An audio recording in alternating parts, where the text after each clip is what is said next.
welcome to another episode of We Are Not Wizards. My name's Richard. I'll be your host for May! The beautiful May. It's only a couple of months away until what?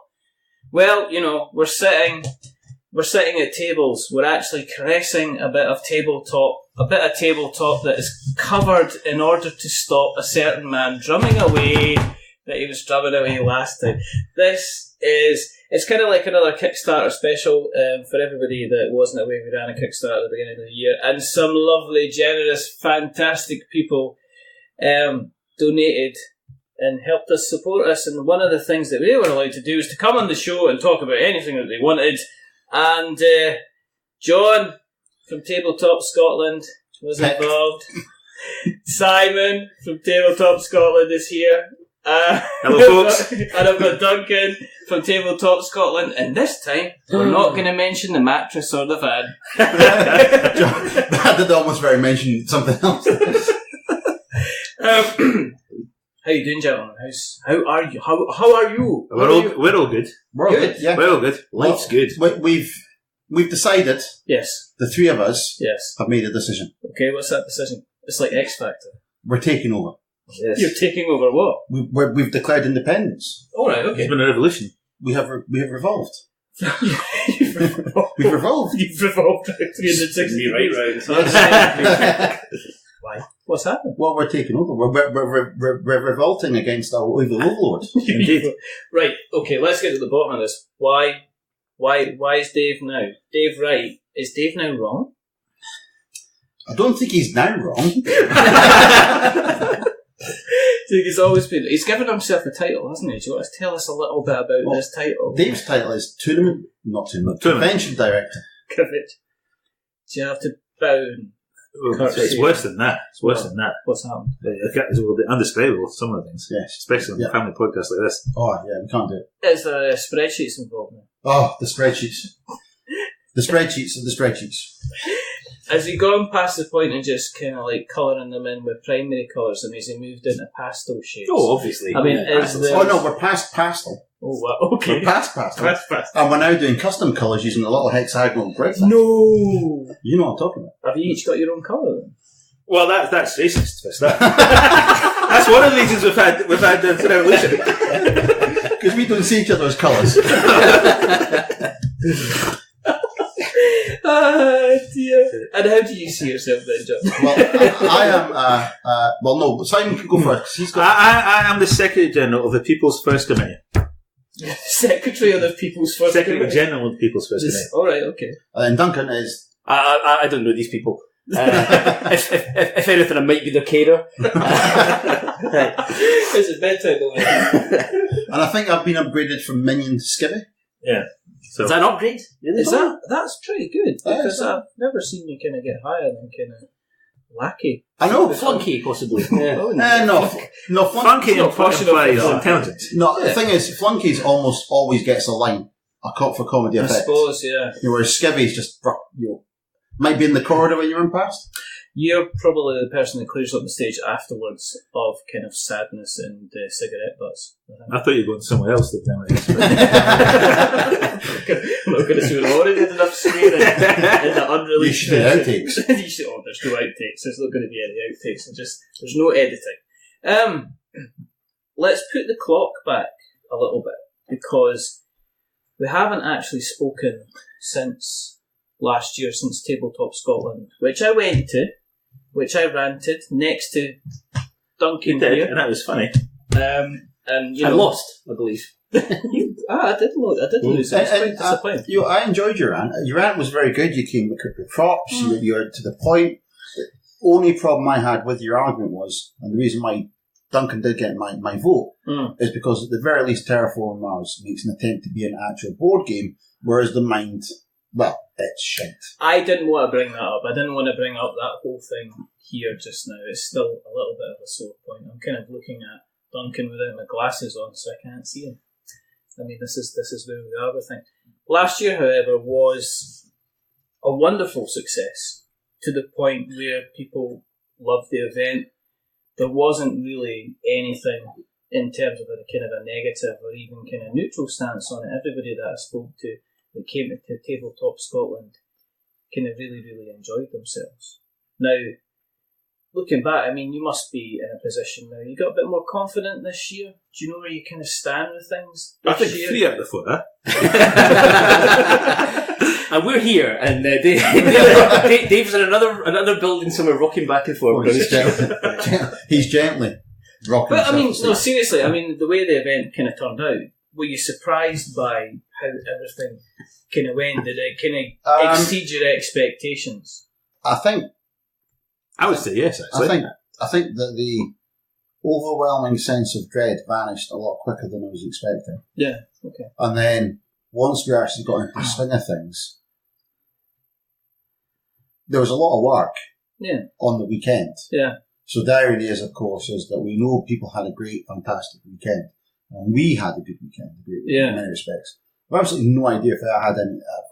I know I didn't have any fun. I saw Duncan's face and Simon's face and Dave's face repeatedly throughout the weekend, and they weren't having fun. Yeah. But when you look at it, when we actually on the Sunday night, once everyone had gone out of the place and we'd got everything packed away to be packed away, and we were standing outside the centre, Absolutely fucked. absolutely fucked. I mean, like, proper, Right. just basically just sweat in t-shirt. It's like doing your own wedding, kind of like twice, isn't it? Yeah. Do you know what I mean? It's that kind of thing. You gotta be the face. Basically, we went to McDonald's, and it was like, Yeah. we just inhaled the food. I know it wasn't in the face then, it was like, it's just inhaling it. Just It was like, calories, please. Do you not have shawarma then? It wasn't until we very deliberately didn't do anything for a fortnight, and 2 weeks later we sat down in a team meeting, our first post-match, as it were, sat down and were like, well, Do we do this again? do you want to do this again? And I think all forwards were like, we can see ourselves doing this repeatedly. Yeah. Yeah. Because that's the important thing. I mean, Yeah. regardless of how the event kind of ran at the time, it was whether or not it's like, does it make financial sense? Because there was some financial kind of dependencies kind of in there. Totally, absolutely. And and secondly, is it better to remember it as a one-off that's going to be kind of fantastic, or are you going to go like an aircon and kind of grow it and can kind of continue? Well, I think to that's grow it? the aim. Is we realistically, we know we're not going to be rulers of the UK convention scene because that's just not achievable. But a nice, steady curve of growth would be lovely. But we don't need 4 UK Games Expos in the UK. We just don't. I mean, I don't think. What I liked about Tabletop Scotland, and I said this in the review that I wrote in the blog, which you can read, is that it was the ability that it wasn't so busy that I needed to actually completely remove myself from what was happening. That it was there was a steady pace, there was enough people. If you wanted to get involved with people, you could. If you didn't want to get involved with people, you wanted to have 5 minutes to yourself. You could kind of get and I think the consensus and the feedback we got was that nobody felt uncomfortable. There was no point where anyone felt this is unmanageable for me, this is uncomfortable for me. Yeah. I mean, and God forbid he's going to get some praise from me in public. But Dave did insist on a couple of really simple things which, from an economic point of view, don't make much sense. And that we could have fitted 50% again more tables in than we had. Yeah. But because Dave was like, no, we're going to keep a set gap between the tables, and was it 1.8 years? It was 1.8 years. Which, doesn't seem like a lot, but when you lay out the tables we had them laid out and the way people were flowing through them, that floor space, that gap, does exactly what you described. It made sure there was no overwhelming sense of I'm in a horde of people. Yeah. I mean, even though we're doubling the total space we've got this year. Right. Yeah. I know. That's huge. I mean, you had a big space. It was a big space kind of last time. I remember walking in and expecting something like, say, the Glasgow Games Festival type space, which was never really like a huge space, and going in and going, well, this is bigger, and you going on to kind of Dublin. Yeah. I mean, I think one of the things that for me was like a really big turning point on the weekend itself was, I think it must have been 5 o'clock, 6 o'clock on the Saturday. I went up to the balcony, looked out across the floor, and you saw full tables, and you saw families having fun, Yeah. and you saw an exhibitor area that was packed with people looking at things that they maybe hadn't ever seen before, people playing on Geek and Sun tables, people taking games at the library, and that was the point where I kind of stopped and thought, aye, this has been worth it. I mean, I was upstairs. I took a video of 11 o'clock on the Saturday morning. Yeah. I took a video again about 6 o'clock on the Saturday. And you could feel the difference. You can see the difference. But it didn't feel crowded. It never, even though it was busy, it didn't feel like it was. Even on the Sunday, I mean, the Sunday when it was a bit quieter, at peak, peak time, it was still, there was a hustle and bustle going on. You get a couple of hundred bodies in a room, and it heats up. Yeah. We melted the ice rink, so the second hall that we're taking this year was next door, and because it was a bit later last year than we're having it this year, the ice was going down for the curling rink, and the heat that was being produced from the hall we were all in was causing condensation, which was causing water droplets to fall on the ice. It put them back about 2 weeks in terms of preparing the ice. The attendees at Tabletop Scotland melted 2 inches of ice on an ice rink. That's amazing. And that is, and if at any point of the weekend you thought you've not seen one of us for 10 minutes, it's because we were standing in the ice rink cooling down. Yeah, that would have been nice. Because the cooling was on. But I mean, just the consensus we got feedback-wise from the vast majority of people was that they had a great weekend. You could see it in people's experience. I mean, one thing that I really liked seeing was the number of people that, as they were leaving on the Saturday, that had bought Saturday tickets. Yeah. And clearly they bought Saturday ticket because it's a new event. They didn't know what they were getting into. They weren't sure about it. We're taking advantage of the fact that we were going, we'll pay the difference. You can come back tomorrow. Yeah. Take your Saturday, turn it into a Sunday, so an extra £5 come back. And people were doing that. People were buying effectively a Sunday ticket on the way out to come back on the Sunday. Did it have an effect on a personal level?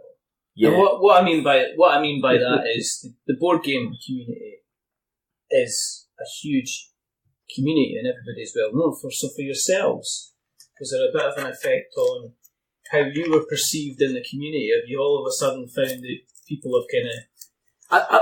I've always gone to quite a lot of conventions, and I find now that there's more people that will recognise me from having just walked past me and seen my name on the big yellow T-shirt or something like that. It's stupid things like that. But I mean, I think we all probably made some sacrifices in the run up to it as well. Yeah. So I mean, I know on a personal level, most of the nights that we had to have our meetings were my normal game night with my game group. Yeah. So you're sacrificing actually doing the hobby to do something for the greater good of the hobby, almost. But when John and I, we went down to Birmingham on, what day did we go down? The Wednesday? We drove down the Wednesday. We went to pick up stuff, and then we drove back up on the Thursday, and then the Wednesday after, we drove back down to Birmingham to drop stuff off. So we drove back up. Stuff up from the UK Games Expo guys from their storage. Hired a van, drove down, and then drove down and back up. So that was fun. Fun for him. I was the president. It was great. So that was fun. I drank beer and slept. It was great. Yeah, exactly. on the mattress in the back. What did that mattress smell of, Duncan? On the 25,000 feet of tablecloth. I mean, to be honest with you, it's quite funny is that we're getting brand name recognition. People talk about it. People have talked about it. It's not like it was a flash in the pan and people in the Table Scotland would think it's not happening again. There's clearly we've already started that process, having that brand name recognition. Individually, though, they don't let me out in public very often, so nobody knows who I am, which is quite good because it means Dave really is the public face and Duncan's sort of the other public face, and then that means that I can safely go unaware and unnoticed. So when it comes to doing stuff, they're the ones that get hounded, as it were, and I can fuck off and do what I want. I endorse that message. But it's actually interesting because Dave initially hated this fact that people were calling Tabletop Scotland TTS, they were abbreviating it to TTS. He hated that. He hated that. So we went out of our way to make sure that we adopted that. Hashtagged it and everything.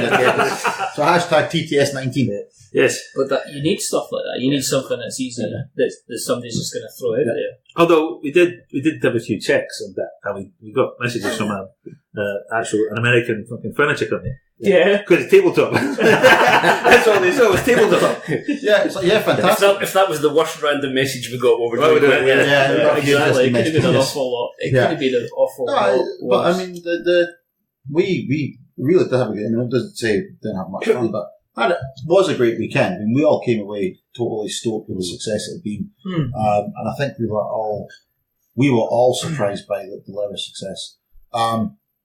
None of us are driving big fancy cars because of it. Well, he's driving a big fancy car. No, not because of that. Yeah, it wasn't a big fancy car. I fell against it on the way in. So. Somebody's Kickstarter laptop was getting thrown out a window. That's insured. It's fine. With the big thing is you mentioned kind of going into the bigger kind of space kind of thing. Do you feel under pressure to kind of make it bigger, make it more exciting, make it more just tabletop? TTS 19 plus, whatever. I think we want to try and we want to make it bigger. Right. We're already up in what our expectations are, but we make it bigger. But it's not just bigger for the sake of bigger. It's bigger because there's more interest, and then we also want to maintain that biggerness, let's say, but also keep it intimate. Yeah. So that's just one of Dave's challenges. Dave loves his little maps and layouts and. If it wasn't for that piece of software that Dave can do a layout of every table and chair in the entire place, I don't know what to do with this time. Really how that man still has a job amazes me. But no, I mean, bigger doesn't necessarily mean we're detracting from any of the stuff that made a successful year one in 2018. No. What we're doing is we're adding more of the same. Okay. We know what worked. Yeah, we're pleased that. In terms of our decision making, I think, in terms of what we did in the lead up and the way we did things at the weekend, we weren't ever firefighting. We've not done any firefighting. What we were doing was we were going, right, we made that decision. Yeah. It was a valid decision. It was a good decision. Here's how we improve that. So going bigger, we think, is an improvement. It's not to say we will continue to grow at any given amount, but we know that based on the feedback we got from 2018, going bigger is the right thing to do this year. If there is a Tabletop 2020, I'm saying Tabletop 2020, if there is, because TTS 20. TTS 20. Although TT 2020, I think. No. We're going to have to hashtag that. We'll hashtag it. This whole thing they're going to. We've actually already come up with an idea for the T-shirt for 2020, so that's probably why we're going to do it. My idea. It's fucking genius. Get this on the table. It is fucking genius, I have to say. That's my. If anyone takes anything from this, I had a fucking genius idea for next year's T-shirts. 2020 T-shirt. That's it. So basically, the moment I'm currently thinking is 2020 is all about the T-shirt. There's just one in the middle of the floor. What? $17.50 for a family ticket for this? It's like, so where is it then? Well, it's in the corner there. But that's a small, but overheads. Exactly. It's not called TTM or TTXL, is it? That's going to happen somewhere. So growing it makes sense. Will we infinitely grow over years and years and years? Probably not. We don't need to do that. But making more of the same, bigger, for us, we think is a better choice this year. We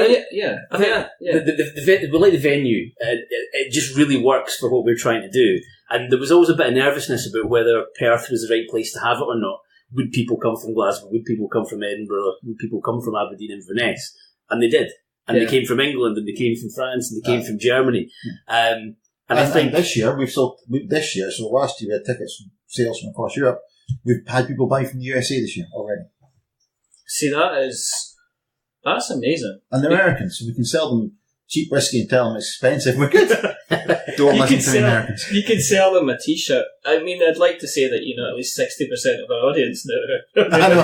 So, it's that kind of thing. Sorry, at least I haven't insulted the people of Perth who were holding our convention date. Don't know what you're talking about. Love the place. Love it. But yeah, so we've seen ticket sales go up again this year. They're going up. Year on year, we're ahead of where we were last year. We're expecting a very decent increase in the number of attendees, but because we've increased the amount of space, double the space, we'll have we're aiming for the same feel, the same atmosphere, the same relaxed environment. But the change of date for this year is actually really quite significant because we've had to pull it a week further forward so that we could have both halls, so the ice wasn't going down like it was last year. That coincides with the August bank holiday weekend, so it's the 24th and 25th of August. Right. So that hopefully should mean it's easier for some of the guys from down south to maybe have a long weekend, see a couple of distilleries, whatever. It's right at the end of the Fringe in Edinburgh as well. So potentially you're going to have a lot more American, Australian, New Zealand, from all over the place. Actually in Scotland, why not just extend your stay for a few days? Come along to Tabletop Scotland. See Perth, see the Highlands. Well, I mean, there'll be a lot of tourists buses and stuff like that. Perth is a massive kind of popular attraction. And as Duncan said, it is actually, in terms of our Scottish audience, which is going to be probably our core audience for as long as we do the thing, it's 45 minutes from everywhere. Guys, yeah, I mean, it's, motorway driving, a bit long from Aberdeen, a bit long from Inverness, but bottom line is 90% of our audience comes from a 45-minute drive. Yeah, as I say, I like that. Yeah. I like knowing that I was staying until 10 o'clock at night or whatever time I stayed until, and just saying, right, okay, I'm not looking at, it was like when I went to Aircon and I ended up driving down on the Friday night because I thought, if I have to drive down on the Saturday, I've got to get up at 4 or 5 o'clock in the morning in order to get down. It was Tabletop Scotland. It was like, well, if I go up for 9, 10 o'clock, 11 o'clock, then I know I was only going to be 45 minutes kind of away.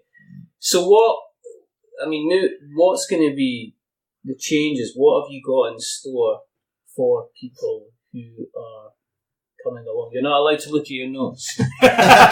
Dave, you gave us a script. Yeah, exactly. It's burned! Right, so... Exactly as it's written. Exactly as written. You'll get a smack if you don't need it exactly as written. As written. Right, okay. Event bookings open Friday the 24th at 8 p.m. That's Friday the 24th of May 2019 at 8 p.m. 20 hours for those keeping military time. This is his best Murray Street impression. My best Murray Street. That's the saddest. Yeah. Some stuff's coming back. Right. So the big stuff that's coming back is, and the focus we had last year, upstairs was all the RPGs. Yeah. So we had a lot of RPGs, and this year we've got a lot more RPGs. So we've got 20 tables of 20 RPG tables in every slot. 5 slots. 5 slots on the Saturday, Sunday, so it's 5 slots. So it's 3 Saturday, 2 Sunday. Sunday. 3 and 2. Yeah, 3 and 2. So it's on that. So that means over the weekend, 100 sessions. Yeah. Whereas it was 70 in 2018, so a decent jump. The Saturday night, we'll see the return of the Dungeons & Dragons Epic, which was literally epic last year. Do you know the story about the Epic? No, I don't know. Tell us the story about the Epic. So the thing with the Epic is it's all one storyline being played by all the different groups at different tables. But it's the group you're in the table you're at is based on your level within the game. So level 1 to 5 and so on. So one of the top table, effectively one of the top tables, they destroyed a magic book. So it was magic book. Yeah, no, they found the magic book. They found the magic book. They misunderstood the instructions on the book, or the instructions about the book. It was decided to cast a spell on the book to destroy the book. Destroyed said book. And at that moment in time, all the magic in all the games stopped working. Whoa! Yes. So someone was in the middle of casting a chain lightning spell. Just gone. Somebody actually was fighting in bare form, Oh dear, they were fighting in Bethel. And there was also somebody was an invisible rogue at the time creeping past. A guard as well. A guard. Yeah, it was no longer invisible. No longer. So did you just stand up at the time and just say, right, Dungeon we've got Master Greg. a world-changing announcement? Yeah, and all the tables, because you're all playing the same game. Yeah. You're all doing different parts of the same game. So this group, and they've been given a cryptic thing about it. Proper D&D style, proper RPG style. It wasn't straightforward. This is a magic book, protect your life. It was, here's a thing, they had to do it, and they did what they thought was right. They fireballed the fuck out of it. But then, as well as the epic itself, there's actually some D&D Adventures League scenarios for D&D that have been specifically written for Tabletop Scotland. So they are properly sanctioned adventures. Sanctioned by Wizards of the Coast, so approved by them. And written by writers from their stable of writers. Because all this, so the thing with the epic is, in fact, one of the groups did it last year, is with the epic, if you are part of Adventures League, you can come along and use your Adventures League character part of the epic. So one of the groups last year, in fact, the group of book fame, they'd actually been powering through their games to get themselves up to, I think, level 17 to get into the top tier to beat the top table, as it were. But at the end of it, they had a bad tone. So we've got that. So and we've got a bucket load of other RPG systems. So we've had people signing up for different RPG systems. All since we opened applications, we're getting applications for. Think of a system. Somebody's either applied to do it, or somebody is doing it, or we've got a variation thereof. So you've got the Star Wars, the kind of the Age of the Empire, Age of Rebellion games, the Star Trek Adventures game. I mean, there's like a whole host of like different systems and different scenarios. So even if D&D ain't your thing, there's absolutely going to be a skin of a game essentially that's going to suit the theme. And again, the same as last year, we're not pre-booking all the slots. So we're not going to have people turning up at the weekend going, I want to do D&D. I can't because they've all been taken by sign up. Last year, we set it so that only 4 from every 6. So a table of 6, 4 were pre-bookable, 2 available on the day.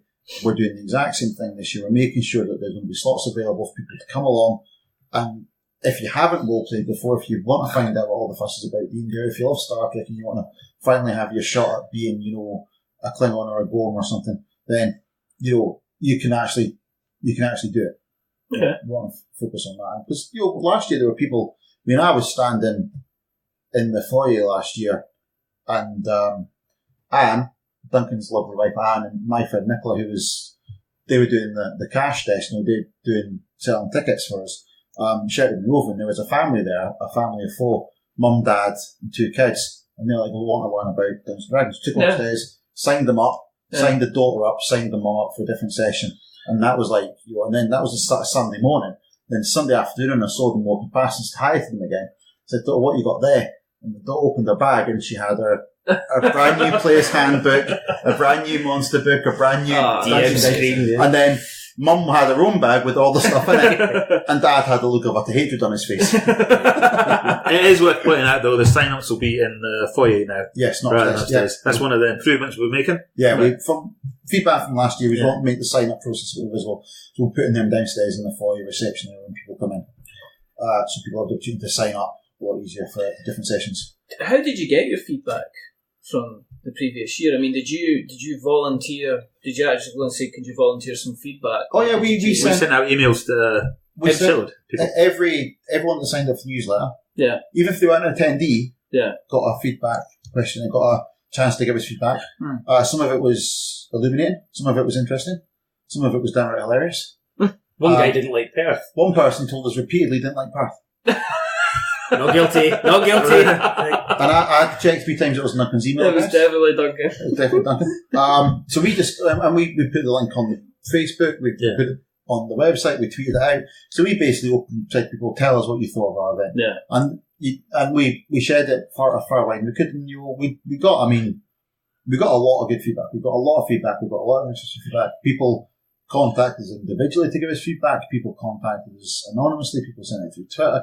All the different media you can think of, we got feedback. So we got a huge... You got quite a lot of written reviews as well, I noticed. Great number of reviews, which went down well.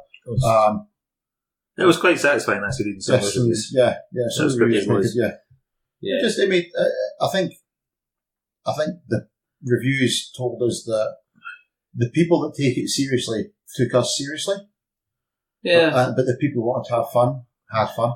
Yeah. And not those two things aren't necessarily the same, but. Well, the reason that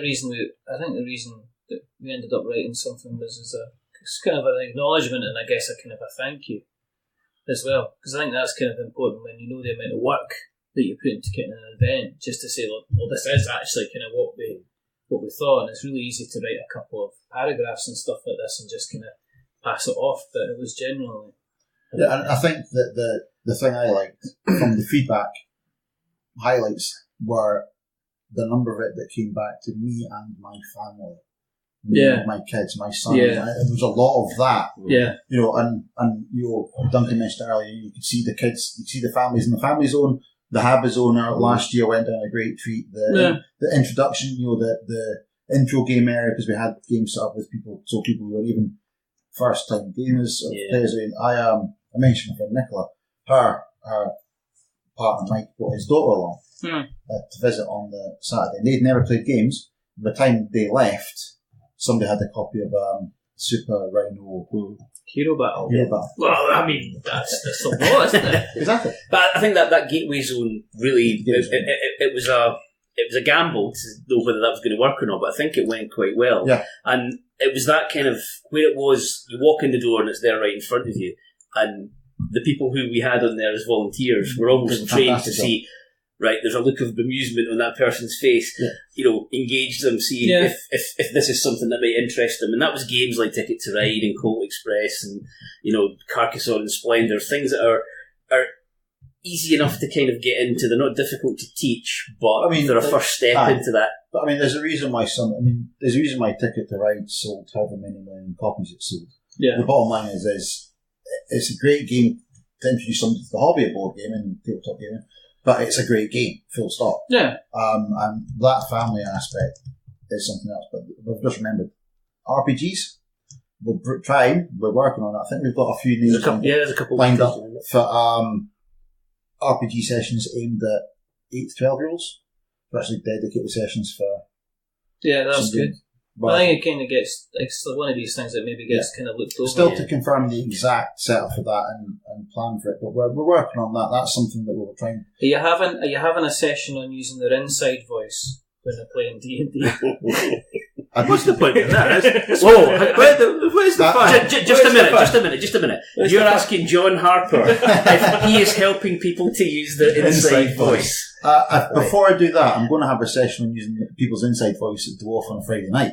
Well, that's very good. Yeah, I am going to do that. It's a little bit shouty. Yes, a little bit shouty. So yeah, just we want to keep that family friendly. So does that mean that Habba going to be coming back? Habba are back. So yeah, we've got Habba back. We're also doing the Gateway Zone again. We're going to mix up the games that are in there a little bit. So a few new ones like Flamme Rouge, the cycling game. Yeah. Takenoko. Yes. I think because I love that. It looks great. It's one of those ones that will just draw people in as they walk past the table. It plays well. It looks good. It's quick to learn, and every time I've played it with anyone, they've walked away going, "I want to buy this. Or I want to play more like this." And some games great to look at, but you walk away, you never really feel anything for it, but you can go with that when you really do like it. I thoroughly enjoyed it. The game that was actually taken out of the library most last year was Santorini, so we're actually going to put Santorini as one of our gateway games this year. It was ridiculously popular. I think 16 times over the 2 days. Probably more than that. Probably more than that. Yeah. I think Kenny said when we looked at the bits of paper, the longest it sat on the shelf was about 8 minutes. So is it going to be the same setup for like the game library? Because obviously last year there was drama. There was drama. With the game drama. So we're going to have a library of about 300 games this year.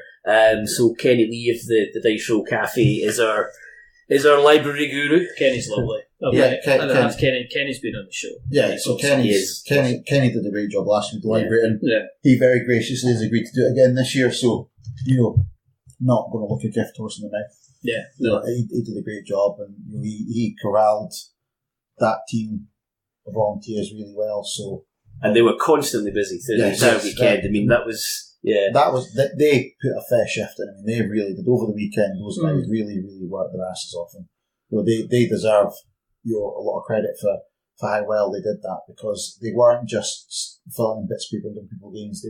They were genuinely people come saying, "What do you recommend?" And they were giving people opportunity to learn about great games and enjoy playing in that.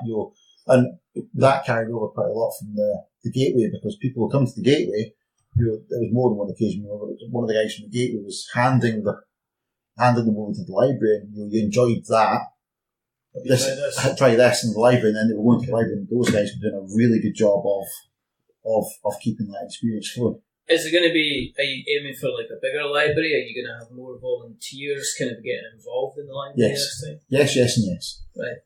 Is it easier to get volunteers this year so far than it was kind of previous years? Are you not at the stage of kind of asking people? Well, no, absolutely. We've got quite a number of people who volunteered last year have re-volunteered again, and there's been a number of new people kind of volunteered as well. Volunteered? Yeah, so some have been volunteered. Yes, yeah. Volunteered.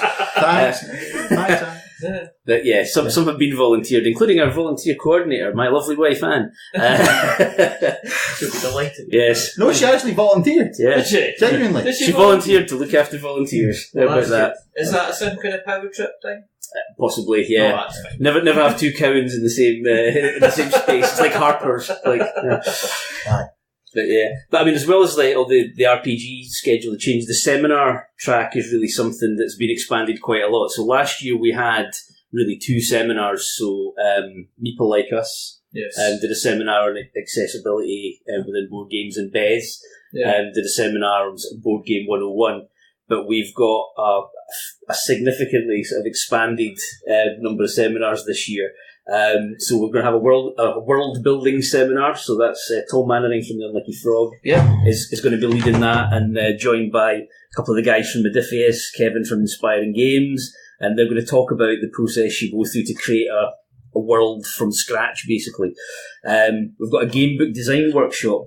So Gavin Ingalls, who is a renowned writer for sort of Call of Cthulhu and Chaosium as well.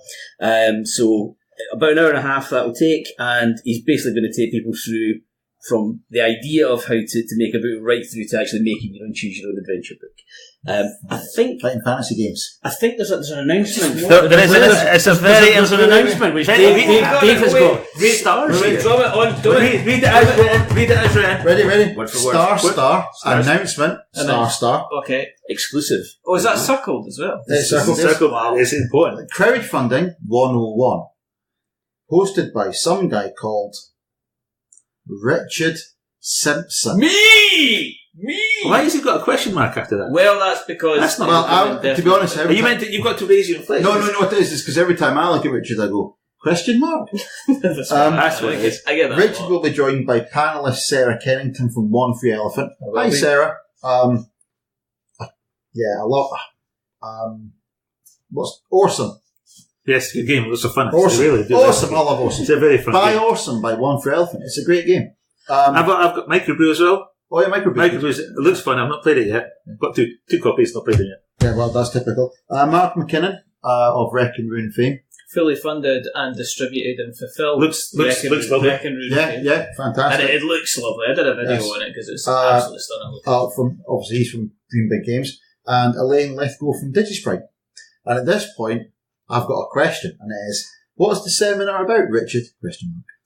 The seminar, John, answer, is going to be basically, there's going to be some set questions from, that we're going to be kind of taking to our expert panel, because I am not an expert on Kickstarter. I speak to a lot. It's 100% successful. Kickstarter. Yes.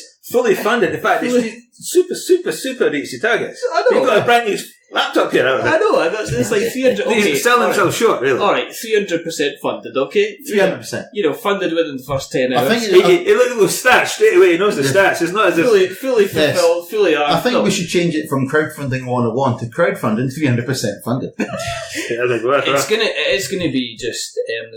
We're hoping to get people to come along who are interested in finding out maybe a little bit more about Kickstarter itself. Yeah. People who are sitting there thinking about putting the first game together. So we've got, Mark Mark's the guy. Mark was the little engine that could. Basically, he tackled kind of getting Reckoning funded on 3 separate occasions, and how he had to pick himself up every time and get out there. Sarah is obviously, she's done Microbrew, which is hugely successful, awesome, fully funded at Tabletop. Yes, launched and fully funded. Carcosa as well, which again, they've all been very, very successful games. So she's there to give kind of like advice on it. Elaine from DigiSprite, they've got a game coming out very, very soon. I think it's going to be later on this year. They've already had Doomsday Box, which was funded and successful. So it's just to kind of give. Sometimes when you look at Kickstarter, people think of the really big players like your Simon, Mantic, and they forget, it's about a case of can you be kind of successful in that kind of sphere. And so we're having this Simon is like going. See this? You said certain words there that set Simon off. That set me off as well. Simon or Mantic? Mantic? Yeah, it annoys the fuck out of me. It does. It's not a business model. Right. So that's going to be there to discuss kind of Kickstarter, how it works for certain people. We're going to be taking some questions. We're going to be taking some questions on the day. And hopefully people are going to be going away a bit more inspired, or decide to make that first step, or a little bit knowledgeable about the Kickstarter kind of platform itself. And again, the important thing there is it's going to be an interactive element, which we're going to have in all of our seminars. Yeah, exactly. Except one, because we don't want to interacting with the film screen while the film's on.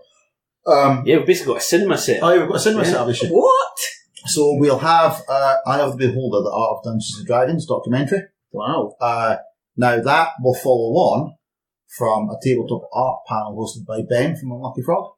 Oh yeah. And Ben is going to be joined by Ralph Horsley, John Hodgson, Andy Hepworth, and to be confirmed, 1 or 2 other tabletop artists to talk about their craft. I'm going to interrupt you and ask, you played Ben recently at Age of Sigmar, didn't you? Yes, I did, Simon. What happened? How did that go? I heard that you played Ben at Age of Sigmar. How did that happen? How did it go? Quickly. Ben doesn't like me anymore. Right, okay. And I will say this, Ben has an absolutely lovely, a fantastically well painted army for Age of Sigmar, and I would proudly own one of said models if Ben hadn't threatened to kill me after what I did to my tabletop. No, I'm not joking. But Ben and I played, and Ben walked into a shark. Was it the case that while it was nicely painted, the paint wasn't thick enough to deflect all of the O-ring that you did? An M1 Abrams couldn't have deflected the amount of O-ring that was going down there. Frankly, Ben brought a lovely army to a gunfight. He was going to do the Sean Connery impression. No, not me. But yeah, so Ben's hosting a session for us, and that'll be followed by the film. And then the film, so that's on the Saturday evening, but obviously the epic's on the Saturday evening as well. Right. So we listened to the people. They said, we did. They wanted us to put it on the Sunday as well. They said, Dave, what you doing, man? We've got to watch this film. So we're repeating it on Sunday. But important. Let it not be said that Dave has been everyone. Yes. All hail Dave. The Saturday night showing, however, is the UK premiere of the film. Oh. So we've got an exclusive UK premiere of this film. Only one of us that's seen it is Dave. So where did he see it? Some convention in America. If you say that word, if you say that word, this lovely Geekinson table is getting flipped. A general convention? Once I've got a car to pull over it. Some convention in America. Did he see it at Gen Con? He saw it at Gen Con, that's what it was. And the world's finest American football stadium, I will print out. Alright. So obviously, again, that's the film. Eye of the Beholder. Okay. And Ben's going to be a busybunny. The guys from Lucky Frog are going to be busybunny that weekend, because they're also doing their own live show with details to be confirmed. It's not going to be another Room D100 plus one, which I'm disappointed at. I must admit, because I really enjoyed that. I'm not. I can retire undefeated. I think their decision-making process might have been not allowing. The only thing you'll win, Kevin. It is. I think this might have been influenced by the fact of not letting Josh on a stage where I'm about, and I've got a bit drinking me. The thing is, But by the time you meet him again, it will be time for your insurance renewal. It's true. It's his that needs insurance renewal. And then, obviously, the Saturday night, pub quiz. Sounds good. Pub quiz. That's questions, isn't it? Well, it wasn't just questions. There wasn't just questions. There was put your hand in Charlotte's magic box. There was board game or porno. Yes. No. Board game or porno. Oh, right, board game or porno. No, because I heard what he said. Well, you thought Duncan said there was board game or porno, which nobody needs. That sounded like board game or What porno. Duncan meant to say was board game or porno. That's the 5 coming out in different. That's the price. Welcome to Cowden Beef. I might need to edit just that one bit of the show. Put in some guitar. So that, and then the pub quiz Saturday night, and then Sunday, repeat showing of the film for everyone that wants to have a little chill Sunday, if they've maybe enjoyed themselves a bit too much at the pub quiz on Saturday night, or they want somewhere to hide Sunday morning, or something whenever. In case they enjoyed that themselves a lot. Yeah, exactly. So Sunday we'll have board gaming with kids with the fantastic Jennifer and Eric of Juniper Green Board Gamers in Edinburgh. Oh, right, okay. Eric's very excited to be doing this. Typical Eric fashion. And they'll host a seminar on the do's and don'ts of introducing kids to games and games to kids. Oh, right, okay. How to shrink wrap your cards. PVC, is it for you? As if you're playing Yogi. You don't need to because they're plastic. Well, now. Oh, yeah. They're actually very lovely cards. Yeah, we actually did play 3 games of Yogi before you arrived, by the way. Oh, did you? We were waiting for you to play 3 games. Duncan won 1, Simon won 2. But Simon was getting all the point your finger down. Meanwhile, Duncan's got balance this card on top of your nose while you're already standing on 1 foot and spinning round in circles. Easy. That's what I felt like. And so the Juniper Green Gamers, it's a club these guys have been running in Edinburgh. Really? Juniper Green in Edinburgh. Oh. Very cool. And they play games. They do. And it's a very family-friendly community. They have very family-orientated. So they're going to, hopefully get a few people come on to find out how to make gaming kid-friendly and kid-accessible. Some gaming can be a little bit kid-unfriendly. Yeah, no. Particularly what I'm about. So I think it's, So if you're looking for an area to be John-free on the Sunday morning, there's your choice. And then Tom Manrin's back again with How to GM, about and he's going to do a session on how to GM an RPG, and he'll talk through his experience, the process of building the experience for your players, and we'll do a Q&A with the audience as well, apparently. It sounds like an awful lot on, and then you've got the kind of the player tables as well, so people can be entertaining themselves playing games. Over 1,000 seats of open gaming space this year. That's seminars, live shows. We've talked about the RPGs. We've also got the Starship Bridge Simulator, also known as Empty Epsilon. So because Sarah, Nigel were at the convention last year, launching microbrew, funding it whilst at the convention, little thing like that. This year, One for Elephant aren't coming as an exhibit. Oh, right. Well, they are. Yeah. They keep changing their mind. Dave, I'm sorry, I'm an idiot. They are coming as an exhibit. He's got that on his phone on repeat, actually. Yeah. Dave, I'm sorry, I'm an idiot. Dave, I'm sorry, I'm an idiot. So it's actually Dave's ringtone. Picture me. So they're coming, but as well as doing seminars, Nigel is running the Starbridge Simulator, which we're going to put in the boardroom this year. It'll be in the boardroom. Oh, cool. So you can get your own chance to pilot your own and be part of the crew of a starship. And for clarity, like all of our events, it's free. Yes. So if you've bought your convention ticket, you're not paying a bean more to sign up for any of these events. It's first come, first served. But we'll have, again, certain sessions where they're only sign up on the day. So there will be, I think, 2 of 5 or something like that. Yes. Yeah. There's going to be a number where you can only sign up when you're there. Some will be advanced sign up, but if you've got yourself and a group of your mates who want to be a crew, chance again. So we've seen the simulator, we've seen at it. Yeah. We keep trying and missing an opportunity to go through and the 4 of us to actually do it. It's just because we can't get in the 4 of us, and the only time we can get all 4 of us together normally is for team meetings. We don't have time to go and play. Yeah. But we know of it. We've seen people play it, and we've checked it out, and it's looks pretty brilliant, to be honest with you. So if you think to yourself that you are the next Captain Kirk or the previous Captain Kirk or you will be Captain Pine or... Captain Pike now, or Pine? Or Pike. Yeah. Pike, Anson Mount, fantastic in Discovery, fantastic. I've not seen any of this series. It's brilliant, honest to goodness. I want him on his own as a series, I want him. I don't really care about Discovery anymore, I want more of Captain Pike. That's what endorsement, eh? Yeah, it's brilliant. That's a stunning endorsement. Have you not watched it? I have. I've watched a lot. I've watched the first series. I think I'm in the second series. So it's just you this time. It's just me. I need to I catch don't up. know. It's I do like it. Yeah, so we've got tournaments again this year. Yeah. And we've got the return of the Catan National Qualifier, the UK National Qualifier. So last year's champion 2018 Alan Farrell, reading Dave's typing, he's going to UK Games Expo to compete. Yes. That's part of his prize for winning 2018. And we've got Pandemic Survival 2020 season. And it was so popular last year because we ran out of space at that. Yeah. We're doing 2 semi-finals on the Saturday and a final on the Sunday. Wow. And our 2018 winners, Kirsten and Kevin, will be at UK Games Expo again, competing in the UK Championship for this year. the best thing about Pandemic Survival is when you're one of the umpires, and you just reach over and take away one of the players' cards because they've got too many. It's great.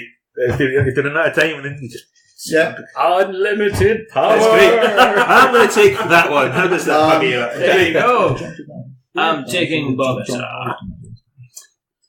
So and John Laurie, who ran it for us last year, he's running that again this year, so he's bravely signed up to be that. So and I mean, Asmodee themselves are obviously coming up to do their demo zone as well, but they're actually sending a slightly bigger force of people up with them. Yeah. So actually, they're going to help support us in the running of the pandemic. That was the only thing I found is I didn't know if they expected it to be busy, but I noticed they didn't have an awful lot of kind of volunteers ready to kind of jump on. I think it was a bit of a timing issue, wasn't it? Yeah, because proximity to other conventions, that kind of impact. And we've got Asmodee coming.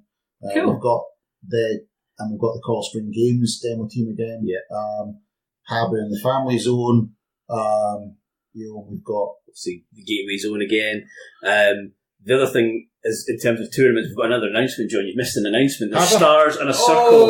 You've missed stars and a circle. You know what happens when you miss stars and a circle? No, we've got several actually. I'm sorry, Dave. New. We're not worthy. An apology is not enough. I apologise to people. New on the Saturday, we're hosting a Snake Oil Large Dose event, which is 20 plus player version of the party game. Oh, okay. I've never played Snake Oil. I have. Is it good? It is. It's essentially you're trying to sell an item made from cards that you have. So you're putting two together to make an item to sell to a particular person. All right. I played this once with Roy from D.W.A.R.F, and this particular one was to try and sell something to a gamer, and he said, "Right, that's it. I've done it." He had 2 cards: War, Hammer. Done. No. Job done. But it can get quite funny, so I'm interested to see how it's going to pan out on a bigger 20 scale. plus players, so hopefully get people back. That'll be good. And then on the Sunday, we're hosting a qualifier for the UK Championship, again the 2020 season, for Ticket to Ride, which we've called the Scottish Championship because we're ballsy. And it's in Scotland, and it's a Scottish Championship. And it's a championship. And there will it's be Ticket to Ride, so we know what Alex is going to be doing on the Sunday. And in conjunction with Mayday Games, we're hosting a life-size version of the Pirate Programming game. I love that, Pirate Programming. Pirate Programming, I like that. I bet Dave just put that in just so to hear you say it. Yeah, Walk the Plank. Wow. So, Walk the Plank, and it's going to be life-size. And we don't just mean... It's not an actual ship, Joe. No, it's not that life-size. There's a plank. That's why we need the second hall. We've hired a galley. The playing pieces will be 1-to-1 scale. No. Humans. So this is amazing. I'm going to get murdered. Well, yes. My inclination is it's going to be scraps. I'm just pushing you. Yeah. Physically pushing. We did at one point. I did posit the motion to the rest of the team, and I was turned down with this about possibly just hiring the swimming pool next door. Hire the pool and do it at the pool, and I got told no. Health and safety gone mad. Yes, mad. And then I had to fill. Then I filled in the insurance paperwork and realised that no was the right answer. That's a potentiality for people to drink. Yes, it is. Oh, really? Yeah. Okay. So yeah, we're doing that. So life size, people powered, wall plank. Looks brilliant. Great. We just can't wait for that because it should be fun. Big, massive size cards. Like printed cards. You know, play your cards right. Yeah. They may or may not be pirate costumes. They're so well. Definitely. You can tell that John's got like 15 pirate costumes in his cupboard just waiting to crack them out. No, they're already cracked out. These will be clean pirate costumes. Like the Queen. Which is what you call yourself, son, John Harper. And of course, as Dave Duncan said before, all of these things are there. There's no financial, which is important because there's nothing worse than getting to any type of event and discovering it then becomes a money making exercise. So the worst thing you want is, you want to play this, it's £2.50 to enter. You want to do this, you've got to do. I mean, I think the only thing that people will have to lay down cash for is if they've got to pay their deposit for when they play from the games library. And it's a deposit. You get your money back. At the end of the day, you bring your games back. You get money back. Exactly. And actually, last year, a few people very generously said, "No, keep the deposit and we put it into our charity pot because we're raising funds for charity." And we have a charity partner again this year, and for the life of me, I can't remember what it is. Has Dave not noted it down? Dave's not written it down. Dave hasn't. It's Dave's fault. Dave's fault. It's Dave's fault. Dave's fault that I can't remember it. Macmillan. There you go. It's Macmillan. Right. So we've got a couple of things planned that we're going to announce later on with regards to that and how we're going to raise funds for them. Excellent. So there'll be an element of the Bring and Bride profit. The Bring and Bride will be back. Bring and Bride it will be in a bigger space with more people, and it still won't be enough people, and it still won't be enough space. Too many games. So the Bring and Bride is going to be in full force again. And because of the change in layout with the extra hall, we are going to be able to bring more exhibitors, more retailers, more things for people to see and do. So the list of signed up. I think you should do it in your Maestro. Before we move on to that, John, yes, you seem to have forgotten the announcement with the stars and the circle. Again! That one there with the stars and the circle. Oh, that one. The stars, again, star announcement. Star. In conjunction with Drawn to the Flame podcast. That's my subconscious saying, don't type out other podcasts during Richard's podcast. But then I remembered, I'm paying for this podcast, so I can say what I want. Right? We're hosting what's the name of that podcast? Drawn to the Flame podcast. Drawn to the Flame, another good podcast. It's an excellent podcast. So in conjunction with the fine folks at Drawn to the Flame podcast. You might as well mention Unlucky Frog and Giant Brain at the same time then. Well, okay. Well, no, but this is an answer to that. Drawn to the Flame. Drawn to the Flame. Yes. Podcast. That's Drawn to the Flame. Drawn to the Flame. Podcast. We got it right that time, Dave. In conjunction with those fine fellows, we're hosting an Arkham Horror He messed that up. He messed that up. I didn't. You did. Well, how we're did you hosting say an Arkham Horror. You said Arkham. Did I? Yes. Arkham Horror LCG Invocation Event. Say that again. LCG Invocation Event. in my head now, LCG Invocation is a big Arctic Glory Glow concept. Tabletop Scotland recruiting now for a member of the organising team. Yes, you too could be a skivvy. I'm not editing this out. No, don't. We're still working in the finer details, but if you enjoy the Arkham Horror LCG, then you're going to want to join in with this. Full stop, yes. End of announcement. Is there anything else he's missed? No, just more than likely. Oh, plenty of stuff. We've got 5 bits of paper. We can always, edit in later. And then, exactly. And so we've still got. I was saying before we really interrupted to remember the announcement that I've forgotten 4 times already. It was the exhibitors. We looked at the exhibitors we had last year, and we're pleased to say that. Are they all back? All but 2. All but 2. So all the people that exhibited last year are coming back this year. Yes. And some of them are coming on board as sponsors. So the lovely guys from Andy and Co from DMB Games, who were a sponsor last year, they're sponsoring again this year. Excellent. Geek and Son are sponsoring again this year. Handiwork Games are sponsoring. Good. Board Game Book are sponsoring, and we'll be there. Owen's been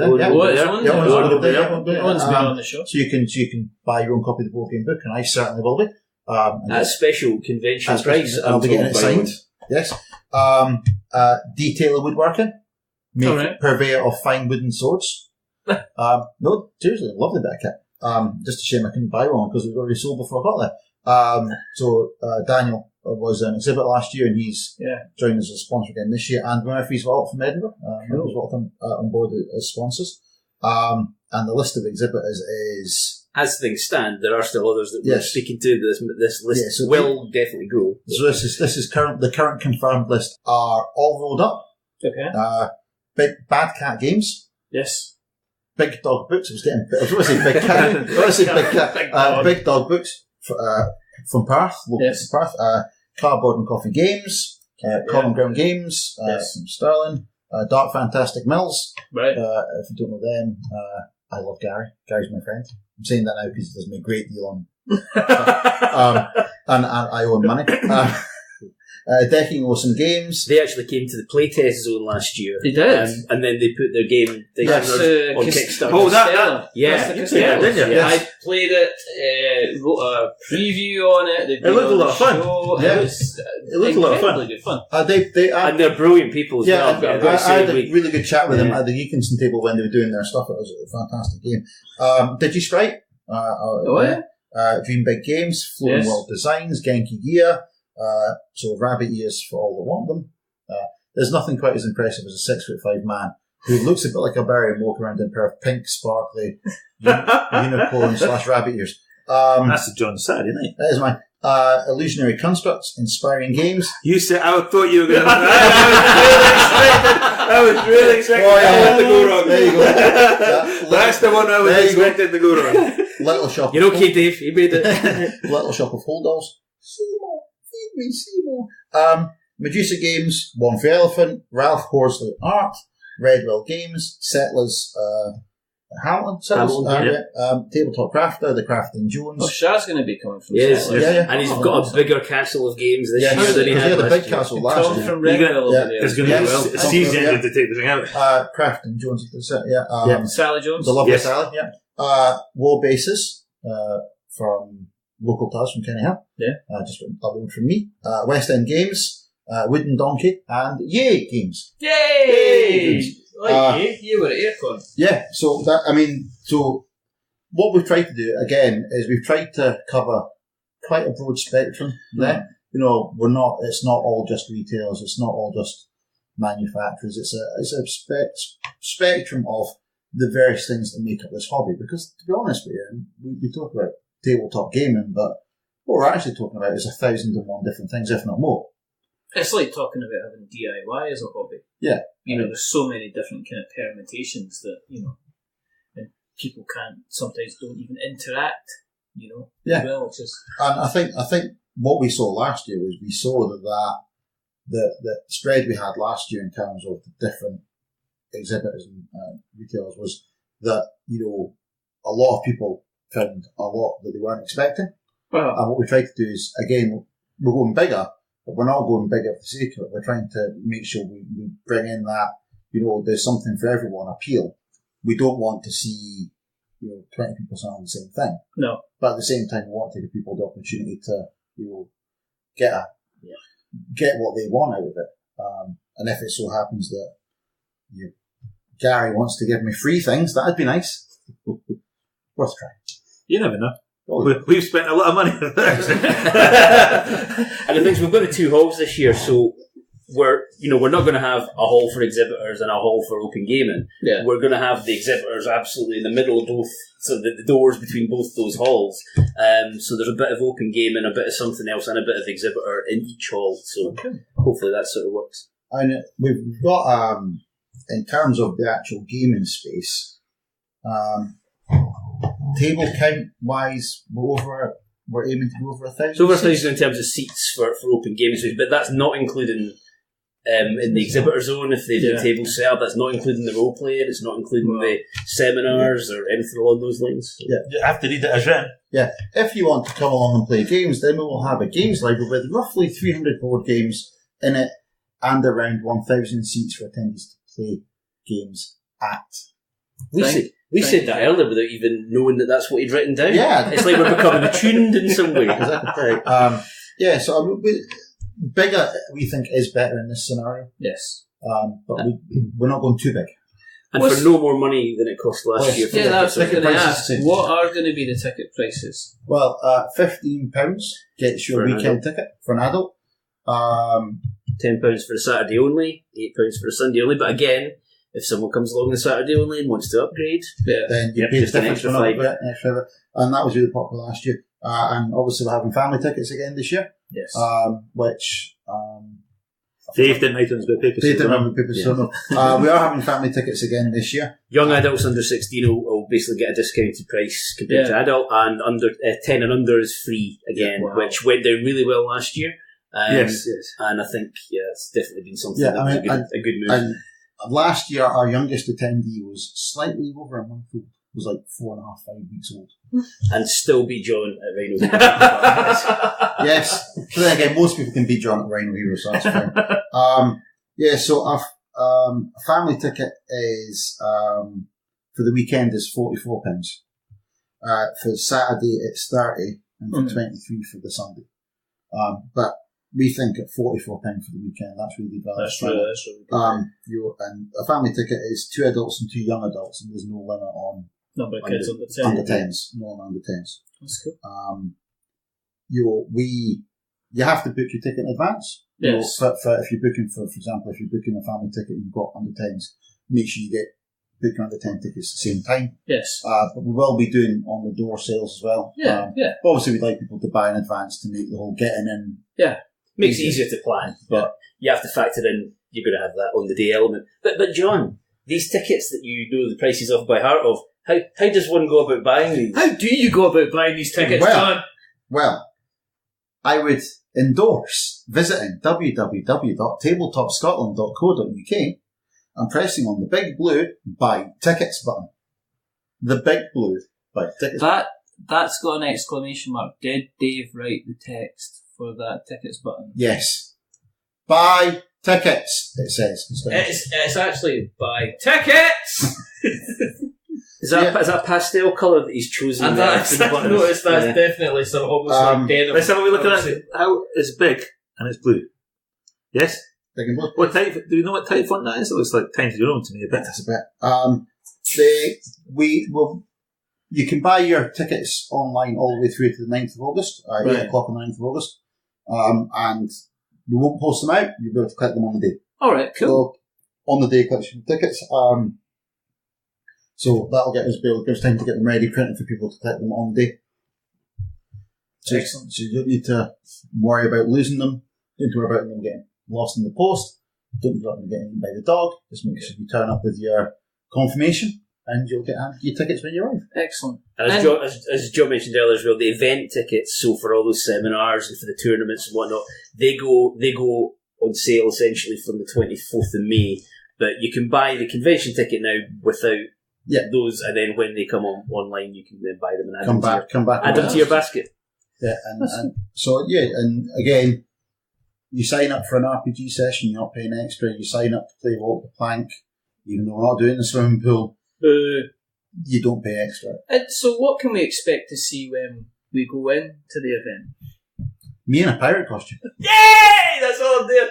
Just you on a t-shirt on the floor. That's all. Just one little thing to say on that. We were promised last year that John would be wearing a rhinestone, sparkly Indiana Jones outfit. Last year, and that didn't happen. I don't remember there being photographs about that. Well, just because there was no photos doesn't mean it didn't happen. The select audience. Yeah. A select audience of one, maybe two. In fact, why was I wearing that last year? You weren't. Because you didn't go buy I one. wasn't going to wear it. But you were good. I couldn't find it. It was for Kuruba. Indiana Jones and Bingo Products. So there's a whole pile of other games that'll be along today which you cannot bother dressing up for as well. Which is okay. I can only dress up for one game at a time. Well, if you were a professional, you would at least have 3 or 4 outfits. But let's not bring this into this kind of session. So I'm not dressed as he's only paid so much. Exactly. Not paid at all. We will. We'll make sure that we'll put all the links to the social medias and stuff like that, to your Twitters, to your Facebook groups, to the website as well, so people can go in and get the tickets too. So we'll make sure that we do all that as well. personally, I will definitely be there because I'll be looking forward to going. I can't wait. Absolute blast. Personally, you'll be there because I've told them you're going to be there. I read the bit of paper. Yes, I know, but I'm trying to feign enthusiasm as opposed to the pending sense of doom. Yes, basically, something like that. Yeah. Well, thank you very, very much for. Well, why am I thanking you? Thanks, Duncan, for letting us come round your. You're very welcome. You've not wrecked the joint, so that's good. That's true. Yeah. And thanks, John, for contributing. You've got your badge. Got my Kickstarter badge. Yeah. Thank you, Simon. Well, I can't put it on yet. You're happy. Any last words that we want to say? Yes, not that word. Yes. Not that word. John Harper is a dumbass. There you go. Vive la Republique. Sorry, Dave. If you want to keep an eye on what we're up to, go on to the internet web, search for We're Not Wizards. You'll find us on various places, worn out places, Twitter and Instagram and Facebook and our website and our blog. And you can go onto the various podcast catchers, which have either got the word pod in them or the word cast in them, except for Spotify, which has neither, because it's... And you can also, if you like us and you like what you've listened to tonight, jump over to Apple Podcasts and drop us a subscription or drop us a rating or a review. And as we say, if you are going to be dropping us a rating or review, don't give us 10 stars because it makes us big-headed, but don't give us 0 stars because it makes us cry. And as these guys will testify, I will no doubt be a bit of an ugly crier. Give us 5 because it's in the middle and it's a little bit average. And there's certainly we've certainly proved it, haven't we? Certainly 75% of us are slightly average. I'm 100% average. There you go. Again, thank you very, very much, gentlemen, for appearing. I wish you nothing but the best for Tabletop Scotland. I'm sure it'll be absolutely fantastic. There is only 2 more things to do. First thing is to remember that we are many things, but we're not wizards. Are we wizards? Well, I'm not. I'm a dwarf player, so fucking no, none of that magic. Are you a wizard, Duncan? I'm not. John, are you going to ruin this? I am sadly still not a wizard. That's sadly good enough for me. And the other thing that we need to do is to say goodbye. So it's a goodbye from Duncan. Goodbye. It's a goodbye from Simon. Ta-da. It's a goodbye from John. TTFN. Tabletop. Ta-ta for now. All right, okay. Tabletop. Tabletop. What? Jesus Christ. And that's how you blow an outro. Remember, stay safe, roll 6s, make something awful, but until the next time, goodbye!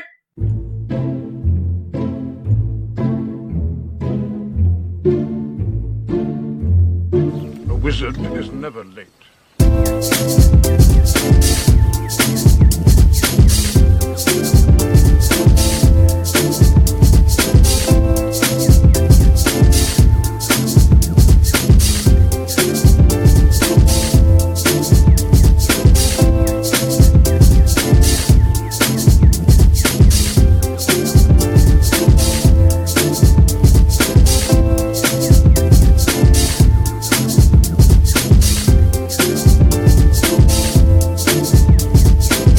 Nor is he early. He arrives precisely when he means to.